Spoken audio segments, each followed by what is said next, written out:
자, 문 대통령 방미 오늘 오후에 미국을 향하여 출발합니다. 북한 비핵화 문제 어떻게 탄력이 생길까요? 논의해 보도록 하겠습니다. 자, 홍성훈님 화이팅 좋습니다. 그런데 뒤에 진짜 뉴스에 진짜가 조명 때문에 안 보입니다. 위치를 위로 올리시는 게 좋을 것 같습니다. 네, 오늘은요 저희들이 이렇게 일어나서 고칠 수가 없어가지고 저희들 인력이 좀 부족합니다. 저희들이 돈이 많이 벌으면 막 AD도 있고 PD도 있고 할 텐데 PD 한 분이 작가, PD, 진행, 엔지니어 다 하다 보니까 지금 죄송합니다. 네, 저희들이 주식을 해서 한번 해볼까요? 네, 그런데 능력이 안 돼서요. 자, 문재인 대통령이 오늘 오후에 출발을 지금 하셨나요? 모르겠습니다. 자, 미국으로 가셨는데 먼저요. 김정수 조사 따라갔어요. 진짜 깜짝 놀랐습니다. 1박 3일 일정이 굉장히 피곤한 일정이거든요. 그렇죠. 자, 미국 동부에서 공부해 보셨잖아요. 예. 동부에 비행기 몇 시간 탑니까? 서울에서? 14시간에서 15시간. 15시간 타죠. 예. 15시간을 비행기. 물론 대통령 비행기는 다 침대가 다 있습니다. 자고 가기도 하겠죠. 그래도 비행기는 피곤합니다. 그분들도 연세가 60대 중반 이상이세요. 그런데 15시간 타고 비행기를 타고 갔어? 회담하고 하룻밤만 자고 그냥 돌아오는데 부인이 왜 따라갑니까? 이게 실무회담인데 왜 나 진짜 궁금해. 왜 따라갔어요? 핑계를 대는 게 네. 이제 멜라니아 영부인과 네. 단독 오찬을 해야 되기 네. 때문에 따라갔다. 단독 오찬 꼭 해야. 아니, 나 진짜 궁금해요. 네. 이 중차대한 시기에 네.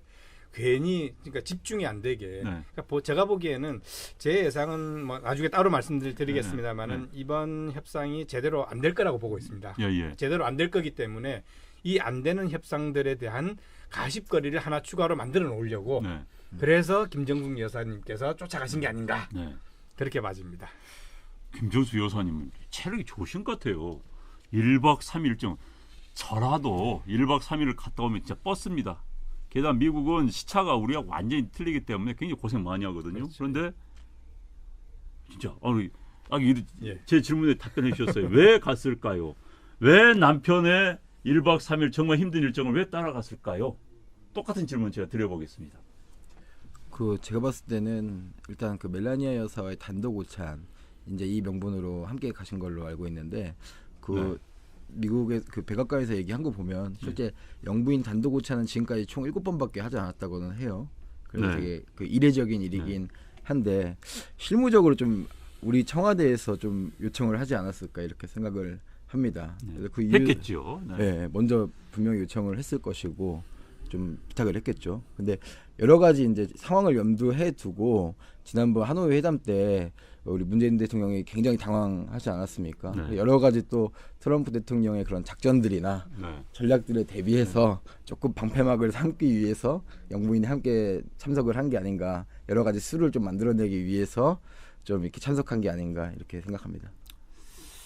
참 예외적입니다. 대통령이 1박 3일 실무회담. 그러니까 환영 만찬도 없습니다. 딱 가서 점심 같이 함께 먹고 그냥 돌아오는 회담인데 부인을 이건 이제 우리식으로 하면 이런 겁니다. 미국을 1박 3일은 우리식으로 말하면은 예. 서울에서 부산까지로 좀 당일치기 급한 일이 있어서 당일치기 회담하러 네. 비즈니스 미팅하러 네. 간 거 똑같은 맞습니다. 거예요. 네, 맞습니다. 미국은 가는 비행기 때문에 그렇게 할 수밖에 네. 없는 건데 정말 서울에서 부산 당일치기 하는데 부인이 그래 나도 갈 거야 하고 따라한 거 똑같은 케이스입니다. 우리는 이제 비즈니스 미팅 있으면 차 안에서 뭐 보고 연구하고 하는 거 아닙니까? 부인 옆에 딱 앉아 있다. 아무튼 난 그런 느낌이 들었어요. 네. 들었어요. 이제 저는 뭐 이런 이야기도 있은 것 같습니다. 일각에서는 문재인 대통령이 요즘 건강이 매우 안 좋다.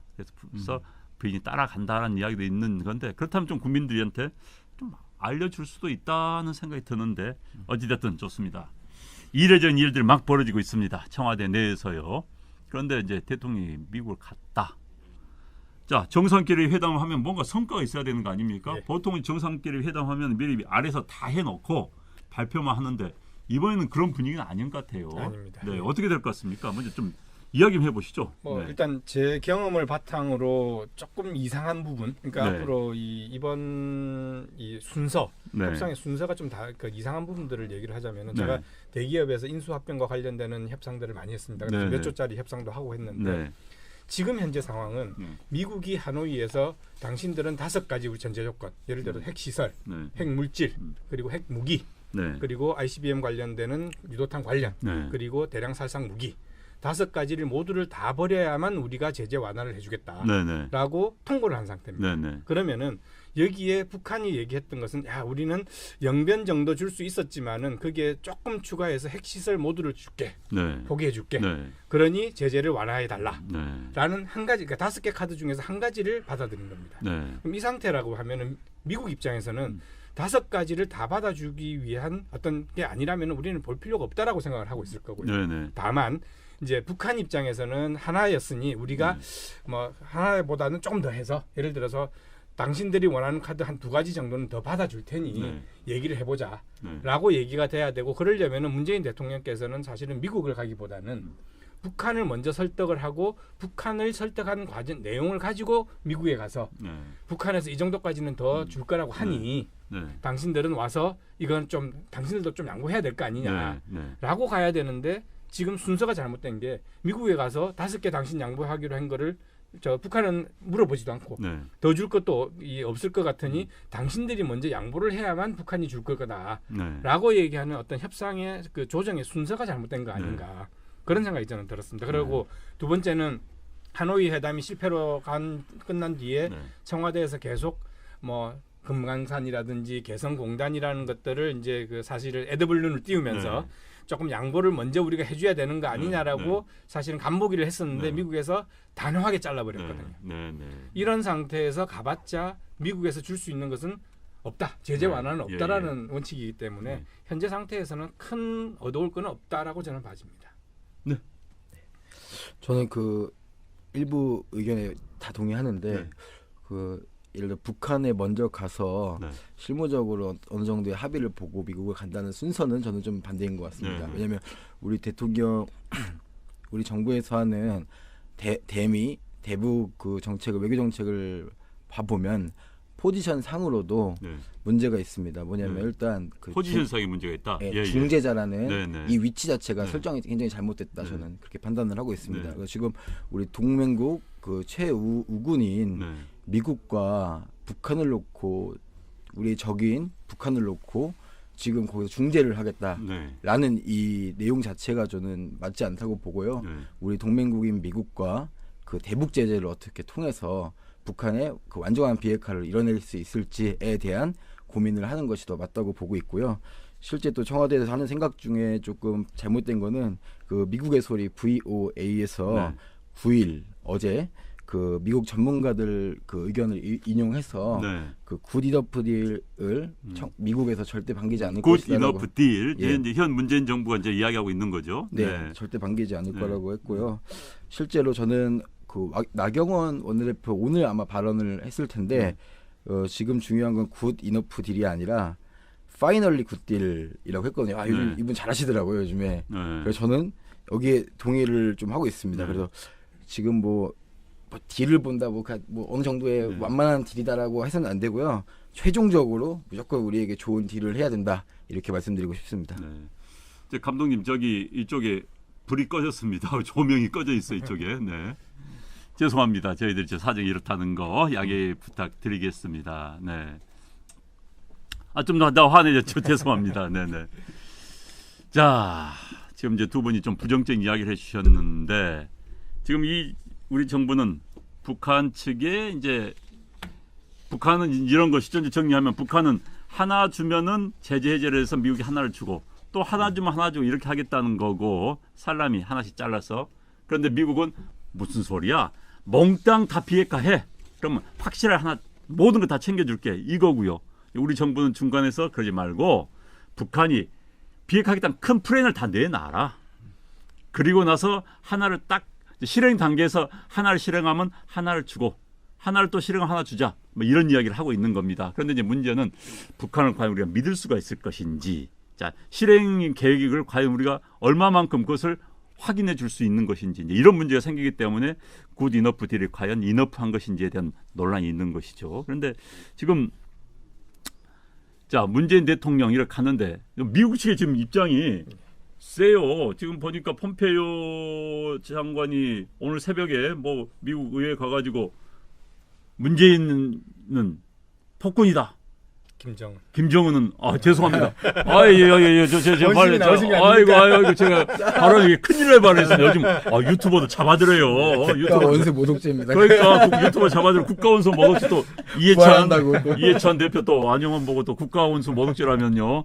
저 실수했습니다. 용서해 주세요. 네, 저 김정은 폭군이라고 이야기를 했었습니다. 폼페이오 장관이 이 정도라면 굉장히 세게 이야기한 네, 거거든요. 그렇습니다. 그리고 완전한 비핵화 뒤에만 제재했을 수 있다 이런 이야기 하는데 네. 문재인 대통령 본인의 굿이너프 딜 가지고 와서 이야기 통할까요? 안 통할 거라고 보고요. 네. 그러니까 이번 사실은 방미 순방의 특징이 하나가 있습니다. 네네. 보통의 경우에는 대통령이 뭐 예를 들어서 네. 미국의 대통령을 만나러 갔다라고 네. 하면은 청와대 백악관에 가서 네. 대통령과 만나는 게 우선이어야 되는데 네. 이번에는 문 대통령께서 폼페이오 국무장관, 그다음에 볼턴 안보보좌관, 그다음에 펜스 부통령을 먼저 만난 후에 네. 대통령을 만납니다. 네. 이거는 지금 현재 본인이 대통령님께서 생각하시기에는 걸림돌이 되고 있는 강성파 보좌진들을 네. 먼저 내가 가서 설득을 한번 해봐가지고 네. 이분들을 설득을 해야만 이제 우리 트럼프 대통령이 움직일 것이니 네. 이 설득하는 이제 그 목적으로 네. 가시는 것 같은데 네, 네. 이거는 사실은 격이 안 맞는 게 대통령과 대통령 아니면은 국무장관과 국무장관 뭐 장관급 이런 식으로 돼야 되는데 네. 이게 아니라 대통령이 내가 모든 것을 다 해보겠다라고 하면서 안보보좌관 그다음에 이 국무장관 부통령 다 만나고 가겠다는 네. 얘기거든요. 이거는 이 외교의 격도 중요한데 격에 맞지 않다고 생각을 하는 바입니다. 그러니까 거기는 제 이제 그 생각이 들었어요. 강경화 외교 장관 뭐합니까 대체? 존경하고 존경하는 문재인 대통령 저렇게 왜 고생을 시키십니까? 안 그렇습니까? 맞습니다. 맞습니다. 네. 제가 참 이거 제가 여러분들 은유법입니다. 네. 제가 또요 문재인 대통령 이렇게 대통령자 붙인다고 저 비난하는 사람도 많이 있습니다. 그러나 저는 그렇게 생각합니다. 그래도 이제 어찌 됐든 대한민국 대통령은 문재인 대통령이기 때문에 대통령을 붙이는데 또 우리 총장님께서는 대통령님까지 붙이셨습니다. 네, 우리는 이렇게 예의 바른 방송입니다. 네, 어떻습니까? 네. 그 보니까 하고 싶으신 말씀 제가 질문 안 드리더라도 막 하세요. 지금 준비를 많이 오셨어요 보니까 막 하십시오. 네. 제가 아까 그 위치 설정 얘기를 했는데 우리나라의 그 이번 외교에 대한 좀 네. 뭔가 확실한 색이 좀 있었으면 좋겠다고 생각을 하는 게 네. 작년에 5월 24일 날 문재인 대통령 거의 뭐 천당과 지옥 왔다 갔다 하지 않았습니까? 네. 왜 그러냐면 지난번에 그 하노이 회담 같은 거 실무회담 뭐 얘기 잡고 네. 중재 역할 한다고 했는데 갑자기 또 북한이 그 김정은이 그랬나요? 아두나 널뛰기라고 펜스 부통령한테 아두나 널뛰기라고 하고 네. 그 이후에 이제 그 트럼프 대통령이 네. 회담 북미 회담 해도 그만 네. 안 해도 그만 네. 이제 그러면서 이제 막 이렇게 신경전을 했는데 실제 그 가운데서도 우리나라의 대응은 아무것도 없었거든요. 네. 그러니까 NSC 소집해서 어떻게 할 건지 대책 네. 회의 정도였지 사실은 그 내용이 사실 나온 게 네. 없는 게 그 외교 북미 관련된 이 외교적인 어떤 네. 정책 기조가 좀 너무 잘 안 잡혔다라고 판단을 할 수 있을 것 같고요. 실제 내일 그 북한 전체 인민대회 맞나요? 최고 최- 아, 아, 인민회의. 예, 예. 예. 최고 인민대회에서 인민회의에서, 인민회의에서도 사실 북한이 어떤 발표를 할지 좀 지켜봐야 된다고 생각을 하고 네. 있습니다. 지난번처럼 다시 한번 또 우리나라의 뒤통수를 칠지 네. 또 한번 지켜봐야 되는 대목이라고 생각을 하고 있습니다. 네. 네. 다만 지금 이제 북한 입장에서는 네. 그러니까 잘못 핵무기를 건네주고 나면은 리비아처럼 우리가 망하는 거 아니냐라는 네. 네. 걱정을 한다라고 이제 얘기를 하고 있는데 네. 이제 여기에 사실은 선후를 봐야 되는데 네. 왜 그러면은 미국 입장에서는 굿이나프 딜로는 충분하지 않고 네. 뭐 VV, CVID니 이런 식의 어떤 완전한 네. 비핵화만을 요구하느냐라고 네. 하면은 북한이 미리 양치기 손인이 돼 있고 거짓말을 했기 아, 때문입니다. 그럼요. 전력이 벌써, 있으니까. 예. 예. 거짓말 한 번도 아니고요. 네. 한 번 정도였으면은 그를 이제 하고 네. 넘어갈 건데 네. 벌써 20여 년 동안에 3번의 거짓말을 네. 통해서 비핵화하겠다 안 하겠다 네. 했다 안 했다 해가지고 받을 것만 받고 하다 보니까 지금 미국 조야에서는 죽은 말을 또 더 이상 살 수는 없다. 네. 라는 의식 상태가 상당히 팽배해져 있습니다. 네. 그러면은 이런 자기가 잘못 먼저 선례를 만들었던 것에 대해서 어떻게 수습을 할 것인가를 생각을 해야 되는데 이 수습할 것은 생각하지 않고 우리 조금 주는데 왜 당신은 안 주는 것이요? 이런 식의 발언은 저는 이 협상을 위해서는 타당하지 않다고 봤습니다. 그러니까 지금 이제 북한이 그렇게 생각을 하는, 저는 북한이 겁내는 것도 전 인정합니다. 그럴 수 있습니다. 왜? 미국이 세니까요. 그렇다면은 자, 문재인 대통령이 김정은 찾아가서 만나서 또 북한 측에 자, 걱정 마라. 하면 우리가 이렇게 할 수도 있고 다 할 수 있는 거 아니냐라는 방법을 고민할 게 맞다고 생각합니다. 중국과 자, 국제사회가 우리가 다 보증해 줄게. 너무 걱정 말아라. 이렇게 하면 북한을 설득할 생각을 하지 않고 자꾸 미국을 설득하려고 하니까 어쨌든 키는 미국이 가지고 있는데 상황이 어려워진 것이죠. 그러니까 아까도 말씀하셨죠.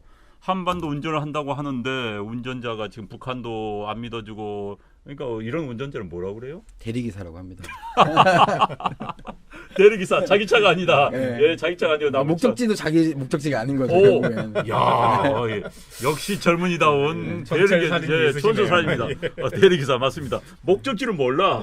그러니까요. 어디 가는지를 몰라. 그러니까 저는 좀 아쉬운 게 네. 우리가 오늘 이 뉴스도 네. 이 그 사건에 이 사안에 대해 다루지만 좀 가슴 아픈 게 사실 그 한국과 미국이 네. 만나는 이 정상회담 자체에서 북한 이슈가 북한 내용이 네. 주로 논의된다는 것 자체가 조금 문제라고 저는 보거든요. 사실은 뭐 여러 가지 안보, 또 경제, 네. 여러 가지 것들이 나와야 네, 되는데 네, 네. 너무 그 정책의 초점을 네. 대북으로 너무 잡아가고 있는 게 아닌가. 실제로 20, 30대 그 남성층에서 네. 지금 문재인 대통령 그 국정 운영 수행 평가 네. 그 부정 평가가 네. 많이 올라오고 있는데 그렇죠. 1위가 경제고요. 네.